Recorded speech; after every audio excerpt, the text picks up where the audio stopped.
Hello, ഇന്ന് നമ്മൾ ചാണകപ്പൊടി എടുക്കാനായിട്ട് തറവാട്ടിൽ വന്നതാണേ. അപ്പോൾ കുറേ ആയിട്ടോ ചാണകപ്പൊടി എടുക്കാൻ വരണമെന്ന് വിചാരിക്കുന്നത്. അപ്പോൾ ഇന്നാണൊന്ന് ഒത്തു വന്നതേ. അപ്പോൾ ഇത് അനിയൻ്റെ ഫ്രണ്ട് സനലിൻ്റെ വണ്ടിയാണ് കേട്ടോ. അവനും കൂടെ കടത്താനൊക്കെ കൂടിയിട്ടുണ്ട്. നമുക്കവിടെ മണ്ണിൽ തീരെ വളമൊന്നുമില്ലാത്ത മണ്ണായതിനെക്കൊണ്ട് ചാണകപ്പൊടി കുറേ ചേർത്തിട്ടാണ് കേട്ടോ നമ്മൾ പച്ചക്കറിയൊക്കെ ഉണ്ടാക്കുന്നത്. അപ്പോൾ അതിന് വേണ്ടിയിട്ടാണ് കേട്ടോ ഇത് കൊണ്ടുവന്നത്. നല്ല ഉണങ്ങിയ ചാണകപ്പൊടിയാണ് കേട്ടോ.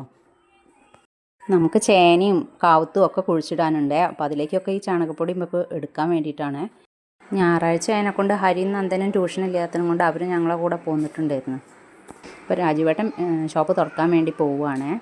തറവാട്ടിലാദ്യം കുറേ പശുക്കളൊക്കെ ഉണ്ടായിരുന്നു കേട്ടോ. അപ്പോൾ പിന്നെ അതൊക്കെ ഒഴിവാക്കി ഒരു ചെറിയ പശുക്കുട്ടി മാത്രമേ ഉള്ളൂ കേട്ടോ. അപ്പോൾ ചാണകമൊക്കെ ഏകദേശം എടുത്ത് കഴിയാറായിട്ടോ. പിന്നെ ഇത് രഞ്ജിത്തേട്ടൻ കുഴിച്ചിട്ട മാവാണ്. അപ്പോൾ ഈ മാവിൽ ആദ്യമായിട്ട് പ്രാവശ്യം മാങ്ങ കായ്ച്ചിട്ടുണ്ട്. പക്ഷെ അതിനൊരു കുത്തലൊക്കെ ഉണ്ട് കേട്ടോ. പുഴുക്കുത്താണെന്നാണ് തോന്നണത്.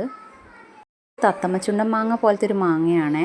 പക്ഷെ അതിലൊരു എല്ലാത്തിൻ്റെ പുറത്തും ഇങ്ങനെ ഓരോ കറുത്ത കുത്തുകൾ വരുന്നുണ്ട്. പിന്നെ ഇതാണ് കേട്ടോ നമ്മളെ വണ്ടി.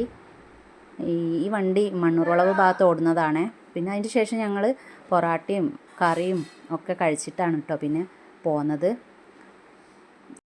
രാവിലെ നേരത്തെ വീട്ടിൽ നിന്ന് ഇറങ്ങിയതിനെ കൊണ്ട് തറവാട്ടിൽ നിന്ന് ചായയൊക്കെ കുടിക്കാമെന്ന് വിചാരിച്ച് ഞങ്ങൾ വരുന്ന വഴിക്ക് പൊറാട്ടയൊക്കെ വാങ്ങിയിട്ടാണ് കേട്ടോ വന്നത്. പിന്നെ ഇവിടെ ദോശയും എല്ലാം ഉണ്ടായിരുന്നേ. പിന്നെ അതൊക്കെ കഴിഞ്ഞ് വണ്ടി പോവുകയാണ് കേട്ടോ. മുന്നിൽ വണ്ടി പോയി.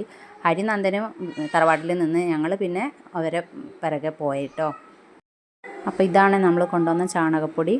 അപ്പോൾ അടുത്ത വീഡിയോ ആയിട്ട് വീണ്ടും വരാം.